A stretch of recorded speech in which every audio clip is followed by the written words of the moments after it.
Your portfolio is your ticket to landing a high-paying job. But in 2025, it's not just about what you showcase, it's about how you showcase it. A great portfolio highlights you as a person, your thought process, design approach, and problem-solving skills. It's not just a collection of case studies or screenshots. It's proof of your ability. Anyone can list projects, but how can you convince recruiters that your designs truly solves real-world problems? Many designers get this wrong, showcasing overly common projects, writing lengthy but still unclear case studies, or neglecting to incorporate feedback. And recruiters, they have seen hundreds of similar portfolios and they're quick to move on. As a designer myself, I have made these mistakes too. In fact, I've openly shared how I got rejected the very first time I applied to Swiggy years ago. I'll link the video in the description. But every rejection taught me something valuable. Now, I'm here to pass on these learnings and help you build a portfolio that truly stands out. One that can get you hired in 2025. So grab a notebook, pay close attention, and stay till the end because we are going to cover a lot in this video. Alright, let me introduce the 4P framework that I have developed over years of building and reviewing portfolios, which I believe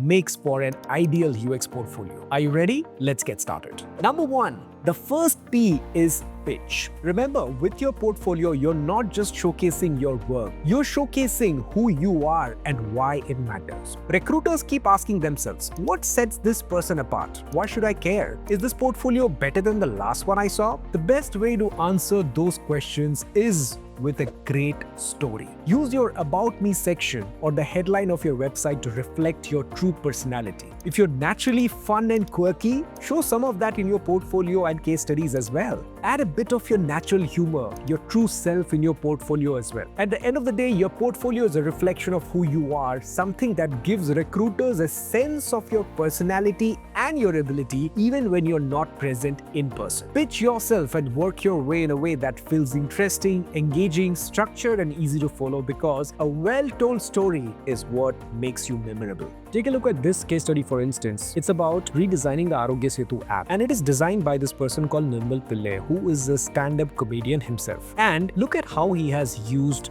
this section where he's explaining what Arogya Setu is. He starts with Arogya Who. If you live in India, you probably heard of this bad boy either through a drinking game where you take a shot every time our Prime Minister mentions it, or Ajay Devgan and his muscles urging us all to download it. This has humor in it, and because this person is naturally humorous, he has nicely integrated this humor across his project, and this is just an example. But that doesn't mean that the entire case study is about jokes and there's nothing serious at all. When there are serious stuff, it is quite serious. For example, Arogya Setu is the official COVID-19 contact tracing app of India. Its primary function is to tell you if you come in contact with someone who has tested COVID positive using Bluetooth and GPS technology. The serious stuff are in place that needs to be serious, and places where he is just articulating and telling a story, he is taking the help of humor. And that is kind of across the entire case study.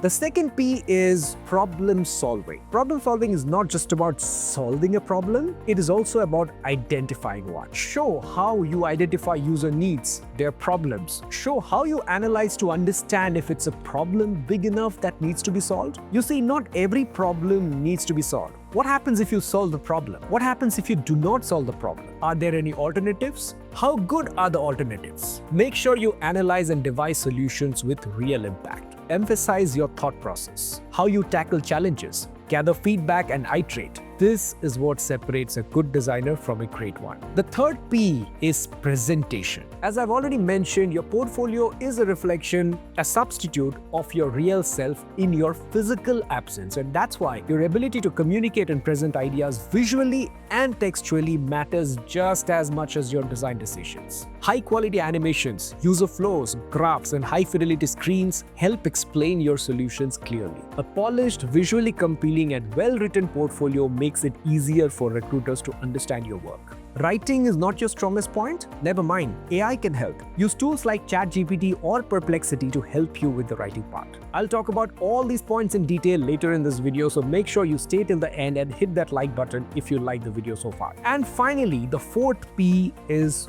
polish. Showcase your polished craftsmanship. From typography and spacing to colors, micro interactions, and visuals, everything should reflect your attention to detail. This proves you can see a project through from concept to final production-ready execution. Now that you know the 4P framework, let's design the ideal portfolio from scratch. But to design the ideal portfolio, you'll surely need the most ideal tools. That's where Odoo can help you out. It's an all-in-one business management software to take care of all your needs. Let's talk about Odoo's website builder. It has everything you need to create your first UX portfolio. In just 4 steps, your website is ready to be customized. With the drag and drop builder, you can effortlessly design and adjust your layouts, add filters and animations, and fine-tune every element directly on the page, including fonts and backgrounds and color palettes. It also lets you select a professional website template and make adjustments to it as well. And with its blogging tools, you can add as many detailed UX case studies as you want. Appointments makes it easy for interested clients to schedule calls with you, and its AI copywriter even has ChatGPT built in it. In short, it isn't just a website builder. It's a complete toolkit to showcase your skills, attract clients, and grow your brand. And the best part, the first Odoo app is free for life, with unlimited hosting and support and a 1-year free custom domain as well. Check it out from the link in the description. And now let's get back to the video. Alright, we have learned about framework, but what do you have inside a portfolio? Let's discuss about the structure of a portfolio. Before you even think about visuals, your portfolio needs a solid foundation. These 5 essential components should be in place from the start. Number 1, a catchy headline with 1 to 2 lines that explains who you are. This is utmost important if your portfolio is in the form of a personal website. It's one of the first things recruiters will see the moment they open your portfolio website. Let's take a look at this one, for example. The website starts with bringing digital products to life with pixels and code. So this clearly calls out that this person, that is Nicholas Peterson, is a designer as well as a developer. Pixels and code is what suggesting it. And he also calls out his name, designer and creator from Sweden, currently shaping experiences as a senior product designer at Notifieds. So this itself, just 2 or 3 lines, and it clearly tells a lot about this person. Another example is this person, Chengzu Chen. And this person has taken a simpler approach where he has just written Chengzu Chen is a product designer at Cash App, currently based in San Francisco. So he's using the name of Cash App as a lever, and rest of the things are just mentioned on the second fold.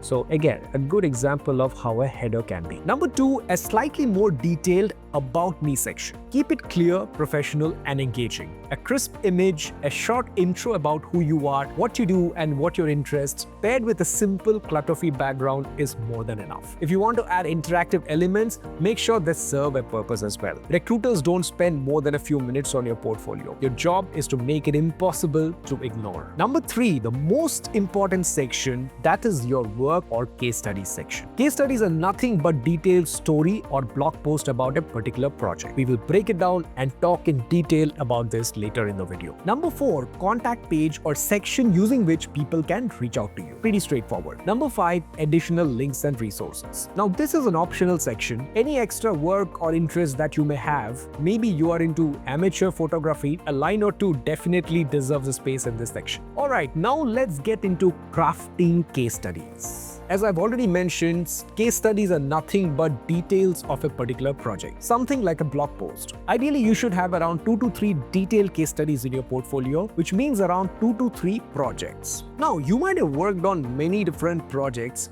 but you will need to pick only the most important ones for your portfolio. A case study isn't just a project breakdown. It's your chance to showcase your thinking, problem-solving skills, and impact. So let us more get into the essential elements every case studies must have.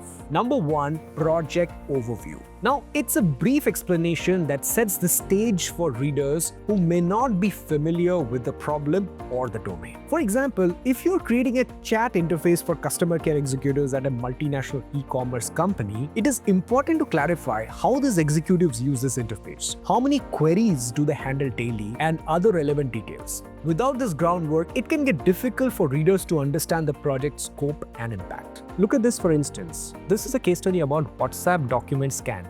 looks like a concept project. Now, I want you to focus on this section. Just ignore the title which says problem. It is more of context setting. It says at 2020 WhatsApp usage survey conducted in 11 countries including India found that 45% of respondents use WhatsApp for sharing documents. Now, what this does is, this project is about document scan. Now, someone reading it might think that how important is document scan? Maybe it's not all that important. But when he starts the case study with the context that 45%, that is almost half the users of WhatsApp use WhatsApp for document sharing, maybe something like a document scan would make it much easier for us to use. Number 2, problem statement. As the name suggests, this is the problem that users or business is facing and the solution to which you are going to find in this case study. Why does this problem matter? Who does it impact? How are they living with the problem today? Are there any alternatives? How good are the alternatives? Are there any existing solutions that people are not aware of? You see, all this correspond to the second P of the 4P framework, which is problem solving. Take a look at this case study, for instance. So this one is a Swiggy case study. It's about introducing healthy friction in UX, which is nothing but for a swipe to pay. The reason why swipe was introduced instead of a traditional button. Now, in this case study, the problem statement is actually mentioned in a non-standard way. It is not even labeled as problem statement. The section says evaluating the pay button. Now, if you look at it, it says the payment button. We often think of buttons as any other UI component defined by the design system, but this was no way ordinary UI component, because this wasn't an ordinary one, because tapping on it or acting on it would immediately make the payment. And that's why, to re-emphasize, this button was going to be interacted by 2 to 3 million users every single day.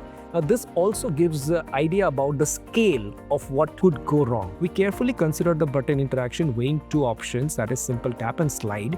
And then, while taps seem familiar and straightforward, we were concerned about accidental taps due to the button blindness. Now imagine 2 to 3 million users and something as critical as making payment, that is money going out of your bank account, and number of errors had to be minimum. And accidental taps would be a big issue. So this is actually the problem statement written in a non-standard way, but regardless written in a very nice way. So this is a great example of how you can frame a problem statement. Again, the title of the sections doesn't necessarily have to be problem statement. It can be as well.